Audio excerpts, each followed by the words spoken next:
ಎಂದರೆ ಹಿಂದಿನ ಕಾಲದ ಘಟನೆ, ಜನ, ಸಮಾಜ ವ್ಯವಸ್ಥೆ ವಿಷಯಗಳ ಬಗ್ಗೆ ಅಧ್ಯಯನ ಮಾಡುವುದೇ ಇತಿಹಾಸ.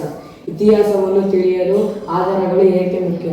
ಕೇವಲ ಕಾಲ್ಪನಿಕ ಬರೆದಿಡುವುದು ಇತಿಹಾಸವಾಗುವುದಿಲ್ಲ, ಕಥೆಯಾಗುತ್ತದೆ. ಇತಿಹಾಸವನ್ನು ಕಲಿಯಲು ಮತ್ತು ತಿಳಿಯಲು ಆಧಾರಗಳು ತುಂಬ ಮುಖ್ಯ. ಆಧಾರಗಳು ಯಾವುವು? ಆಧಾರಗಳಲ್ಲಿ 3 ವಿಧ. ಒಂದು ಸಾಹಿತ್ಯಿಕ ಆಧಾರ, ಮೌಖಿಕ ಆಧಾರ, ಪ್ರಾರ್ಥನಾ ಆಧಾರ.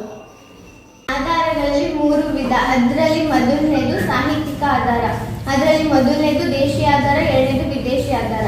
ಆಧಾರದಲ್ಲಿ ಎರಡನೇದು ಪ್ರಾರ್ಥನಾ ಆಧಾರ, ಮೊದಲನೇದು ಶಾಸನಗಳು, ಎರಡನೇದು ನಾಣ್ಯಗಳು, ಮೂರನೇದು ಸ್ಮಾರಕಗಳು, ನಾಲ್ಕನೇದು ಭೂತ್ಖನನ, ಮೂರನೇದು ಮೌಖಿಕ ಆಧಾರ. ದೇಶೀಯ ಆಧಾರ ಎಂದರೇನು? ದೇಶೀಯ ಆಧಾರ ಎಂದರೆ ಒಂದು ದೇಶದ ಇತಿಹಾಸವು ಆ ದೇಶದ ಜನರಿಂದ ರಚನೆಯಾಗುತ್ತದೆ. ದೇಶೀಯ ಬರಹಗಾರರ ಹೆಸರು: ವಿಶಾಖದತ್ತ, ಮುದ್ರ ರಾಕ್ಷಸ, ಕಲ್ಹಣ, ರಾಜತರಂಗಿಣಿ, ಅಶ್ವಘೋಷ, ಬುದ್ಧ ಚರಿತ, ಬಾಣಭಟ್ಟ, ಹರ್ಷ ಚರಿತ, ಕೌಟಿಲ್ಯ. ಅರ್ಥಶಾಸ್ತ್ರ. ವಿದೇಶಿಯ ಬರಹಗಾರರ ಹೆಸರು: ಮೆಗಸ್ತನೀಸ್, ಇಂಡಿಕಾ, ಹುಯನ್ಸಾಂಗ್, ಸಿಯುಕಿ. ಪ್ರಾರ್ಥನಾ ಆಧಾರ: ಸಂಶೋಧನೆ ಮತ್ತು ಉತ್ಖನನಗಳಿಂದ ದೊರೆತಿರುವ ಶಾಸನಗಳು, ನಾಣ್ಯಗಳು, ಸ್ಮಾರಕಗಳು, ಮಡಿಕೆ, ಕುಡಿಕೆ ಹಾಗೂ ಇನ್ನಿತರ ಪಳೆಯುಳಿಕೆಗಳನ್ನು ಪ್ರಾರ್ಥನಾ ಆಧಾರ ಎಂದು ಕರೆಯುತ್ತಾರೆ. ಇದರಲ್ಲಿ 4 ವಿಧ ಶಾಸನಗಳು: ಬರಹ ರೂಪದಲ್ಲಿ ರಚಿತವಾಗಿರುವ ಸಾಕ್ಷ್ಯಗಳನ್ನು ಶಾಸನಗಳೆಂದು ಕರೆಯುತ್ತಾರೆ. ಕನ್ನಡದ ಮೊದಲ ಶಾಸನ ಹಲ್ಮಿಡಿ ಶಾಸನ, ಸಂಸ್ಕೃತ ಭಾಷೆಯ ಮೊದಲ ಶಾಸನ ತಾಳಗುಂದ ಶಾಸನ. ನಾಣ್ಯಗಳು ವಿಶೇಷ ಸಂದರ್ಭಗಳಲ್ಲಿ ಸಾಮ್ರಾಜ್ಯದ ಆಡಳಿತ ಭಾಗವಾಗಿ ಮುದ್ರಿಸುತ್ತಿದ್ದರು. ಸ್ಮಾರಕಗಳು ನೆನಪಿಗೋಸ್ಕರ ಕಟ್ಟಿರುವ ಕಟ್ಟಡಗಳನ್ನು ಸ್ಮಾರಕಗಳೆಂದು ಕರೆಯುತ್ತಾರೆ. ಉತ್ಖನನಗಳು ಭೂಮಿಯಲ್ಲಿ ಹುದುಗಿ ಹೋಗಿರುವ ವಸ್ತುಗಳನ್ನು ಅಗೆದು ತೆಗೆಯುವುದನ್ನು ಭೂತ್ಖನನಗಳು ಎನ್ನುವರು. ಉದಾಹರಣೆ ವಿಗ್ರಹಗಳು, ವಸ್ತುಗಳು.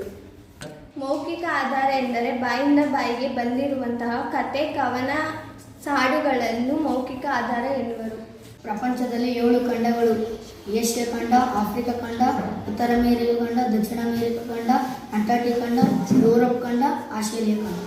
ಭಾರತವು ಒಂದು ಉಪಖಂಡ ಎಂದು ಕರೆಯಲು ಕಾರಣ ಪ್ರಪಂಚದಲ್ಲಿರುವ ಭೌಗೋಳಿಕ ಮತ್ತು ಸಾಂಸ್ಕೃತಿಕ ಲಕ್ಷಣಗಳನ್ನು ಭಾರತವು ಹೊಂದಿದೆ.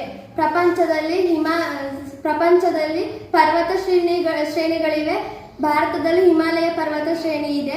ಪ್ರಪಂಚದಲ್ಲಿ ಮಹಾಸಾಗರಗಳಿವೆ. ಭಾರತದಲ್ಲೂ ಹಿಂದೂ ಮಹಾಸಾಗರವಿದೆ.